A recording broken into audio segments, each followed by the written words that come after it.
Long before Wi-Fi, Bluetooth, or wireless charging, Nikola Tesla tried to build something far bolder, a tower that could send electricity and information through the Earth itself. His Wardenclyffe Tower was supposed to make power limitless, without wires, and free. The project collapsed before the world ever learned whether it worked. But over a century later, modern engineers tried to rebuild Tesla's impossible machine.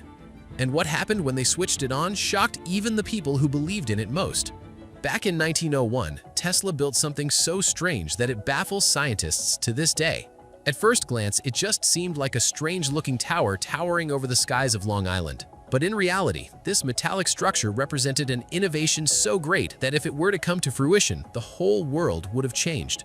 But before I reveal the true purpose of this tower and why this innovation was killed in its infancy, you must first understand the genius behind it. Nikola Tesla. In 1884, he landed on American shores seeking to expand his scientific and technological horizons in the New World where great minds were emerging, seeking to push the boundaries of what was possible at the time. And of these great minds, Tesla chose to work under Thomas Edison, one of the most influential inventors of modern times. They worked together for a short while, but the two quickly separated because of differing views and some problems over compensation. That's when Tesla headed out on his own. His aim was simple: bring his own ideas to life, create things that will astound the world and change technology forever. Tesla was a madman and a scientist mixed into one. He thought of things that others would pass off as impossible. And most importantly, he had the genius to bring those ideas to life. Throughout his life, Tesla made a lot of discoveries and inventions that served humanity as a whole. One of his greatest contributions caused the widespread adoption of AC current during the infancy of electrical grids. While Thomas Edison was busy promoting DC current, Tesla created the AC induction motor in 1887. This invention proved that AC was a more efficient option compared to Edison's DC current for long-distance transmission. He also helped with the creation of the modern electrical grid through his inventions and theories. In 1895, Tesla won the Niagara Falls Power Project, which was decided to run on AC current rather than DC, a huge achievement that shaped history and technology as we know it. But Tesla's contributions towards making AC current the more standardized and widely used option for electricity production and transmission were only one part of the equation. Tesla also pioneered the use of wireless communication in its early stages. He built some of the world's first radio-controlled devices, including the famous teleautomaton radio-controlled boat. Additionally, he created the Tesla coil, a device that became the basis of his work on high voltages and resonant oscillation. All these discoveries were the building blocks for Tesla's next great idea, the atmospheric and Earth conduction theories. What Tesla was proposing with these theories seems ridiculous even by today's standards, but the very forefront of technological advancements always tends to seem a bit out there until they are achieved, and once they become the norm, no one questions them. So what was Tesla proposing with the atmospheric and Earth conduction theories? Well, essentially, Tesla wanted to use the Earth itself to transfer energy from one place to another. He also proposed that the high-altitude atmosphere could be used as a natural waveguide for energy transfer. Now, it is important to understand that the system he wanted to create would be different from Marconi's electromagnetic radiation model, which is the basis of the modern electromagnetic model we use today for most of our wireless communication needs. Here's the key difference. Marconi's electromagnetic radiation model sent out radiation into space which could then be picked up by specialized devices. Tesla wanted to instead create waves inside the Earth itself that could be used for all kinds of purposes. Energy transfer done this way would be instantaneous, nearly limitless in range around the globe, and most importantly, it would be very cheap. Soon after he thought of this new theory, Tesla started to merge all his inventions and discoveries to give birth to a new idea. An idea that sought to radically change how modern communication worked on a global scale. He wanted to build a worldwide wireless system. Tesla envisioned a global communication network that worked without a single wire.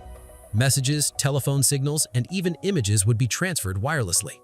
It was a radical proposal for the time, and it still is today. Why? Well, as I mentioned earlier, most of the wireless communication we have today is transferred through space. Tesla wanted to build a wireless system to work using the Earth as the main transfer medium, something we haven't been able to achieve even with modern technology. But if anyone could have done it, it would have been Tesla. For him, this idea changed everything. He fixated on it, turning all his attention and focus towards achieving it. And soon enough, he decided to put this theory to the test with the famous. Beginning in 1899, the Colorado Springs experiments were a crucial precursor to the Wardenclyffe Tower. You see, the ambition Tesla had developed to create a worldwide wireless system was amplified tenfold with this project.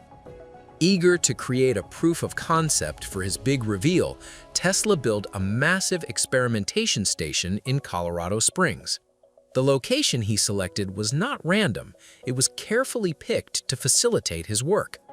The Colorado Springs facility was located at a high altitude.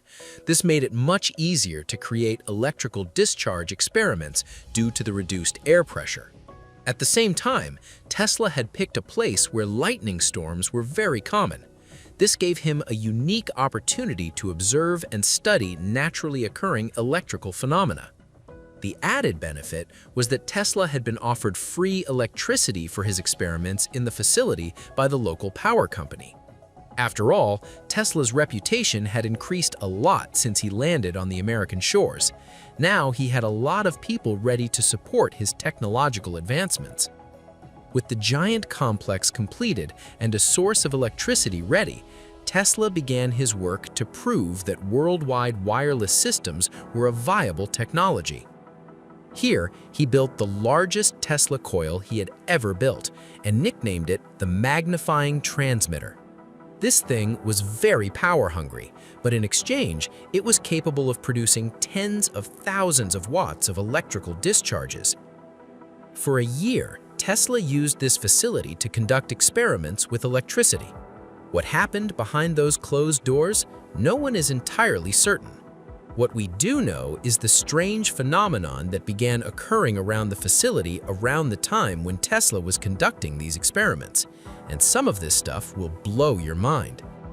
According to the locals, as they would be walking the streets near the tower, electricity would jump from their feet and the ground. Water taps were causing a similar phenomenon when touched. At the same time, electric bulbs about 100 feet around the lab would glow even if they were turned off. There were even incidents where horses bolted when they literally got shocked out of nowhere from their metal shoes. The strangest phenomenon of all was the butterflies. Locals reported that they would see the butterflies sort of electrified with halos of plasma around their wings. Sounds straight out of a horror movie. But all these things make one thing clear. Tesla was experimenting with some very high-powered electrical discharges in his lab, which were causing these phenomena. And what were the results? By the time Tesla left the Colorado Springs facility in 1900, he had made a lot of interesting observations.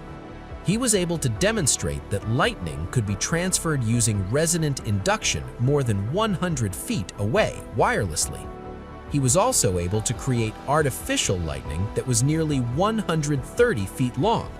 But his most interesting observations were the Earth's resonance frequencies.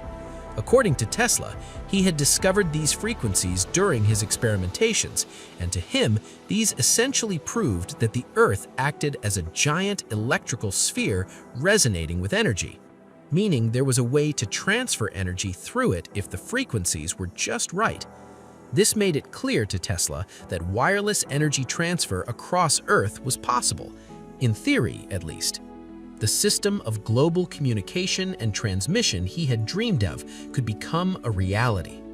But before he could convince the world of his discovery, he would need to show more solid proof, something that would make it clear that the radical idea he was proposing was no delusion, but the next major technological innovation that would change the world. And to do that, he decided to create a prototype, the same prototype that would later come to be known as